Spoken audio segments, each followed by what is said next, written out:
Kids, it's just hard. I mean, the first thing is, kids do have to, call on somebody else. Because sometimes there's a bunch of kids and the one who's being bullied. So what do? They got to figure out how to get out of harm's way. But again, we gotta inject what he's talking about into our school system. We need more of the violent education. We need more BeLoveDay education in our schools so that we can have article during the pandemic. It was right around the time all of the protests were taking place after George Floyd. And there was this group of activists, and then there were counter, I don't know if they call themselves protesters, but some of the members of these white supremacist groups. One of the members of the white supremacist group ended up like versus clapping back. It's like actually asking a question. Do you think that? I think it depends on it. I think each situation is different. Sometimes, and then sometimes if it's on social media, sometimes people just want to be, rough. They want to cause trouble, and you got to be able to peg that and know when to cut it off and keep moving. Because what I want to ask you, what does clapping back really do? Nothing. I mean, it feels good in the moment, but imagine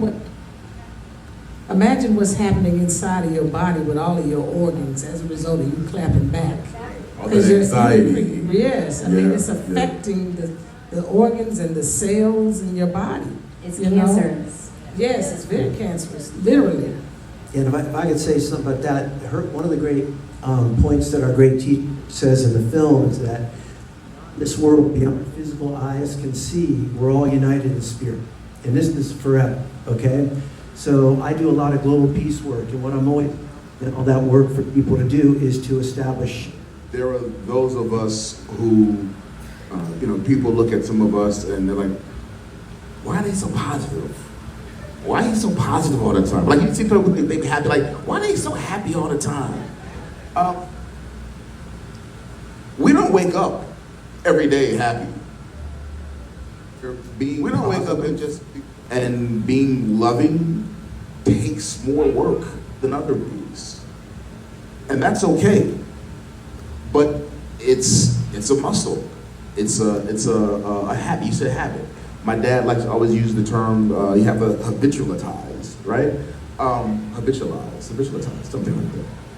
But I think it's crucial for all of us to remember that there's a certain conscious effort that we have to put forward.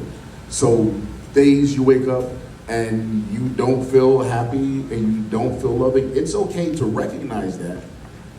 But it's also vital that we remember that there's a muscle that we have to use, and this just happens to be a day where I gotta use more of that muscle. We all have those days. Take the time to recognize the importance of not just for ourselves and the people around us, but energy, work off of energy. So if we can take our energy throughout the day and spread that love, and just even in our circle of influence, the people who we, interface with and connect with, and share that love and that positivity, that goes around and that grows. And I know it may sound Eric and sound new agey, but that's the stuff that makes the world go around. That's the positive stuff. I look at it so many because you have, and you already know this, you have every reason to carry that hatred and negativity in your heart. So every time I hear you speak of love and even speak of your journey from having some of those negative feelings to being where you are, that takes work. Right? If you just think about Dr. King's life, where she is right now, the love that that's a lifetime of work. So I just want to acknowledge that because you are such an inspiration to me.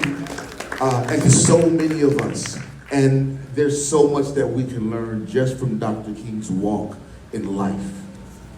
That Dr. King, but I'm talking specifically this Dr. King. There's so much to learn from just watching her walk in life. So I thank you guys for being here. I thank you.